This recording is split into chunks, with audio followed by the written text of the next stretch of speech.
Hello and welcome back to our video course on how to create an effective content strategy for your business. So far, we've looked at what a content strategy is, why your business needs one, and the benefits and importance of having a clear and defined content strategy in Module 1. We then looked at the main challenges of managing your content effectively and what we need to put in place before we can develop an effective content strategy. That was Module 2. Now this is Module 3, and this lesson is all about identifying and understanding our target audience. Understanding our target audience is essential to develop an effective content strategy that will help our business succeed. By identifying key characteristics of our target audience, such as demographics, their interests, and their pain points, we can then create content that will speak directly to their needs, desires, and motivations. So, how do we identify our target audience? First, let's look at what we're trying to understand about our audience. Demographics relates to a market or a sector of the population. Understanding our audience's demographics lets us tailor our content strategy and content to better meet the specific needs of our customers.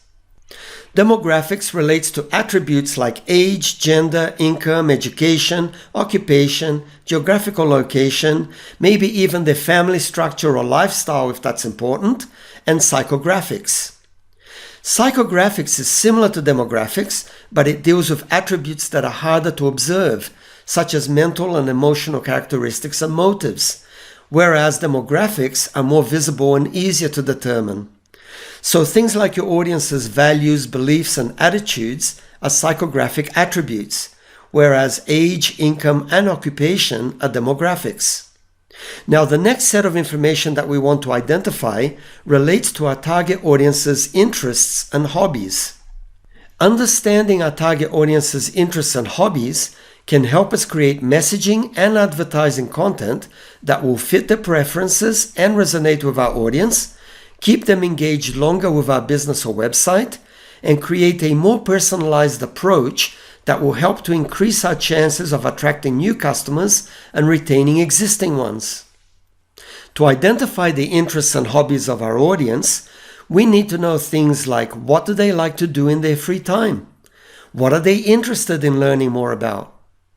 Here are some examples of questions we can ask to uncover these answers. Another area we want to identify about our target audience are their pain points, their challenges, problems, and frustrations. So what problems are they trying to solve? And how can your product or service help to address these pain points?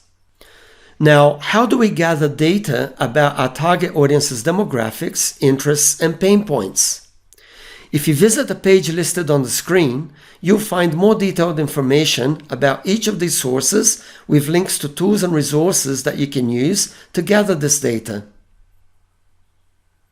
Another way to identify your target audience is to create user personas for your business.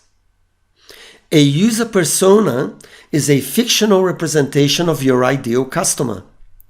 User personas provide a detailed and specific picture of who your target audience is, what their needs and goals are, and how they think and behave.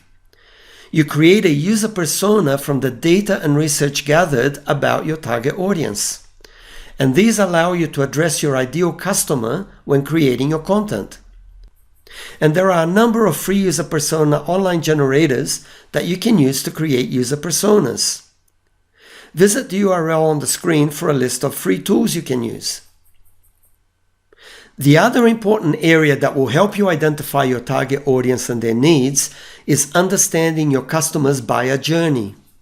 The buyer journey is the process that a potential customer goes through before making a purchase. The stages of the buyer journey are typically divided into awareness, consideration, decision, and retention. In the awareness stage, your potential customer becomes aware of a problem or need that they have. In the consideration stage, our potential customer is actively searching for a solution to meet their needs and is considering their options. In the decision stage, potential customers have made a decision to solve their problem and they're now looking for the best solution and they're ready to make a purchase. In the retention stage, the customer has already purchased the product or service and is now using it. Since they have already purchased, this stage is not typically considered to be part of the customer's purchasing journey, but your content strategy still needs to accommodate this audience group in terms of retaining them and building customer loyalty. Visit the URL on the screen for more details on understanding your customer's buyer journey, the types of content you can create for each different stage of their journey, and useful tools and resources that will help you save time. So, to summarize what we have covered in this lesson, let's look at the action steps that we need to take to identify our target audience. 1. Gather data about their demographics, interests, and pain points. There are various methods you can use to do this. 2. Create user personas. There are free online user persona generator tools that you can use. And 3. Understand the customer's buyer journey and the best content types to help them at each stage. For detailed tutorials covering each of these areas and links to tools and resources, just visit the URL shown on your screen. In the next lesson, we'll look at setting content goals to create an effective content strategy. So thank you for watching this video, and I'll see you in the next lesson.